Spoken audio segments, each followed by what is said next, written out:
Trust Act 1882. According to Section 3, a trust is an obligation annexed to the ownership of the property and arising out of the confidence reposed in and accepted by the owner and declared and accepted by him for the benefit of another and the owner. ایک شخص اپنی جائیداد کو، وہ جائیداد یعنی property movable بھی ہو سکتی ہے، اموویبل بھی ہو سکتی ہے، اس کو کسی دوسرے شخص کے ہینڈ اوور کر دیتا ہے. جو ایسا کرتا ہے وہ شخص آتھر کہلاتا ہے، یعنی مالک کہلاتا ہے، تحریر کرنے والا کہلاتا ہے. اور دوسرا جس کو وہ ہینڈ اوور کرتا ہے وہ شخص کہلاتا ہے ٹرسٹی، یعنی اس کا مہتمم، اہتمام کرنے والا. اب یہ پہلے شخص نے دوسرے شخص کو پراپرٹی کیوں دی؟ And declare and accepted by him for the benefit of another and the owner. یہ جو اس کو دی ہے پراپرٹی اپنے فائدے کے لیے اور دوسرے لوگوں کے فائدے کے لیے، یعنی درمیان میں بیٹھا ہوا ہے ٹرسٹی، اوپر مالک ہے اور نیچے فائدہ اٹھانے والے لوگ ہیں، بینیفیشریز. یہ ٹرسٹ جتنے بنتے ہیں یہ لوگوں کی ویلفیئر کے لیے بنتے ہیں، یہ ایجوکیشن کے لیے، بلڈ ڈونیٹ کرنے کے لیے، ہیلتھ کے لیے، اور اس طرح کے جتنے رفاہی کام ہیں ان کے لیے یہ بنائے جاتے ہیں. اس کی کچھ کائنڈز ہیں. کنسٹرکٹیو ٹرسٹ یعنی جو تعمیری کام کرتا ہو معاشرے کے اندر. ایگزیکیوٹڈ ٹرسٹ ایسا ٹرسٹ جو اپنا کام مکمل کر چکا ہو. کنسٹرکٹیو والا ابھی کر رہا ہے، ایگزیکیوٹڈ جو کر چکا ہے. پرائیویٹ ٹرسٹ ہوتا ہے جو چند لوگوں کے لیے، مخصوص لوگوں کے لیے ہوتا ہے، مخصوص طبقے کے لیے ہوتا ہے. پبلک ٹرسٹ یعنی چیریٹیبل، عوامی وقف یعنی عوام الناس کے لیے جو کام کرتا ہے. اسی طرح اور بھی کچھ ٹرسٹ ہیں جن کو بیان کیا گیا ہے. اس میں کتنی پارٹیز ہوتی ہیں؟ ٹرسٹ میں 3 پارٹیز ہوتی ہیں. ایک ہوتا ہے آتھر جو ٹرسٹ بناتا ہے، ٹرسٹی جو ٹرسٹ کو چلاتا ہے، بینیفیشریز جن کے لیے ٹرسٹ چلایا جاتا ہے. وہ پراپرٹی جس کے اوپر ٹرسٹ بنتا ہے وہ ٹرسٹ پراپرٹی کہلاتی ہے، اور وہ کاغذ جس کے اوپر یہ تحریر لکھی جاتی ہے وہ ٹرسٹ کا انسٹرومنٹ کہلاتا ہے، یعنی دستاویز کہلاتا ہے. ہر وہ شخص جو کانٹریکٹ کر سکتا ہے وہ ٹرسٹ بنانے کا اہل ہوتا ہے.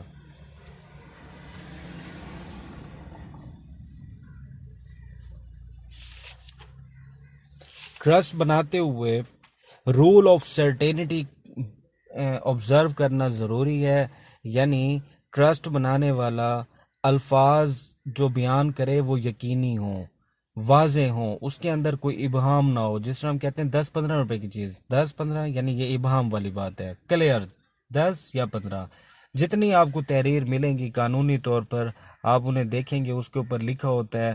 رسید بھی اگر ایک بنتی ہے تو اس کے اوپر تحریر ہوتا ہے کہ 1,00,000 روپے میں نے فلاں کو دینے ہیں، جس کے ان نصف 50,000 ہوتے ہیں. اور یہ فگر میں بھی لکھا ہوتا ہے اور ورڈز میں بھی ہوتا ہے اور فگرز میں بھی ہوتا ہے، تاکہ کسی طرح کی کوئی خرابی یا اس کے اندر بھولنے کا کوئی اندیشہ نہ رہے. Certainty of word, certainty of the subject matter, کہاں بناؤں گا وہ جگہ بھی طے شدہ ہو، وہ لفظ بھی طے شدہ ہو. سرٹینٹی آف دا آبجیکٹ، اور وہ مقصد بھی طے شدہ ہو.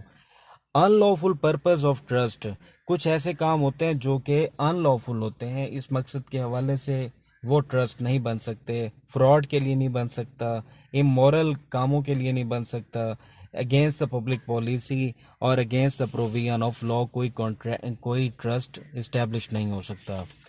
ٹرسٹ کی اقسام. نیکسٹ کوشچن ہے kinds of trust.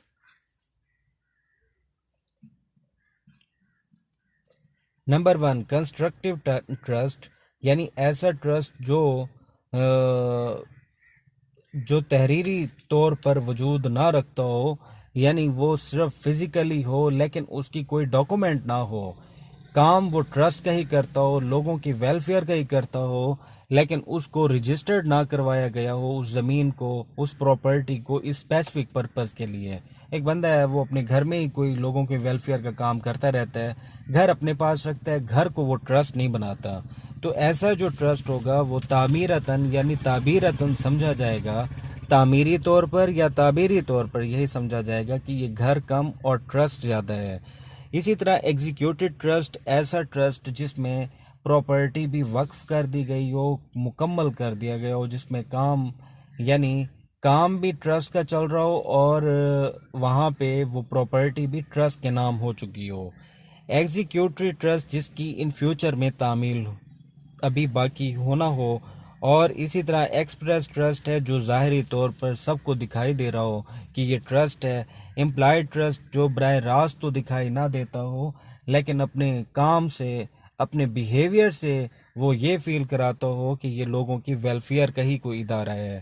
Voluntary trust جس میں کام کے عوض کوئی پیسے نہ لیے جاتے ہوں۔ پریکیٹری ٹرسٹ ایسا ٹرسٹ جو کسی کی خواہش پر مبنی بنایا گیا ہو، اچھا خیال کسی کی اچھی سوچ پر مبنی کوئی ٹرسٹ بنا دیا جائے تو وہ پریکیٹری ٹرسٹ کہلاتا ہے۔ اسی طرح پرائیویٹ ٹرسٹ جو نجی لوگوں کے لیے اور پبلک ٹرسٹ جو عوام الناس کے لیے بنائے جاتے ہیں، جس کا فائدہ پبلک ایٹ لارج اٹھاتی ہے۔ نیکسٹ ٹاپک ہے رائٹ آف بینیفیشریز۔ بینیفیشریز کو کیا فائدہ ہے؟ یہ بینیفیشری کون ہوتے ہیں؟ Every person capable of holding property میں بی اے بینیفیشری۔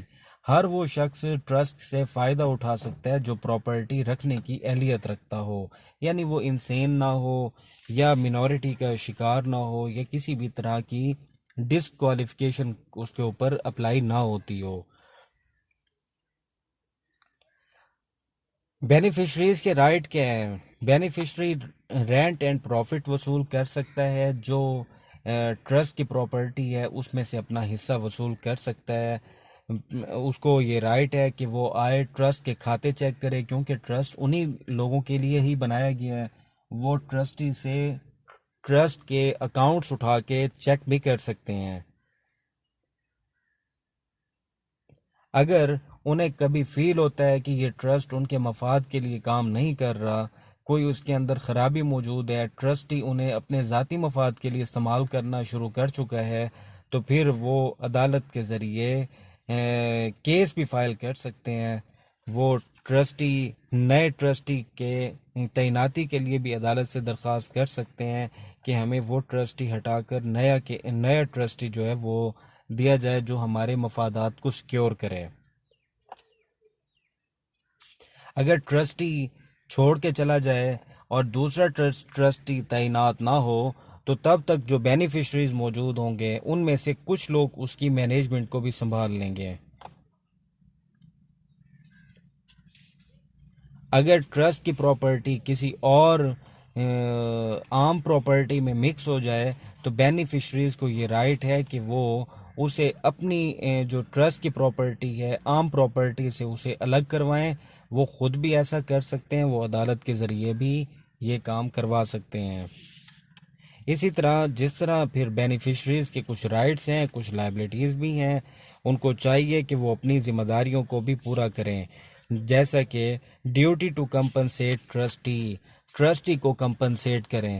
ہمارے ہاں جیسے مسجد میں امام ہوتا ہے، وہ ہمیں نماز پڑھاتا ہے، وہ ٹرسٹی ہوتا ہے، پھر ہماری بھی ذمہ داری ہے ہم اسے کھانا دے دیں۔ Liability in breach of trust, اگر کوئی خلاف ورزی ہو جاتی ہے، ٹرسٹ میں ہم نے کچھ توڑ پھوڑ کی ہے تو پھر ہم اس لائبلٹی کو بھی پے کریں۔ مسجد جاتے ہیں، کوئی بلب ٹوٹ جاتا ہے، اسے کوئی نقصان ہو جاتا ہے تو وہ ہمیں پے کر دینا چاہیے۔ ایون کہ وضو بھی وہاں کرتے ہیں تو پھر چندہ بھی ڈال دینا چاہیے تاکہ مسجد کا جو بل آتا ہے وہ بل ادا کرنے کے لیے ٹرسٹی کے پاس پیسے بھی ہوں۔ ویسے ٹرسٹ جو ہے وہ الگ آگے آئے گا، یہ جو مسجد وغیرہ کا ریلیجیس ہے یہ سارا وقف میں آئے گا، وہ آگے ہم پڑھیں گے۔ میں نے یہاں مثال کے طور پہ آپ کو ایک السٹریشن کے طور پہ دے دیا ہے۔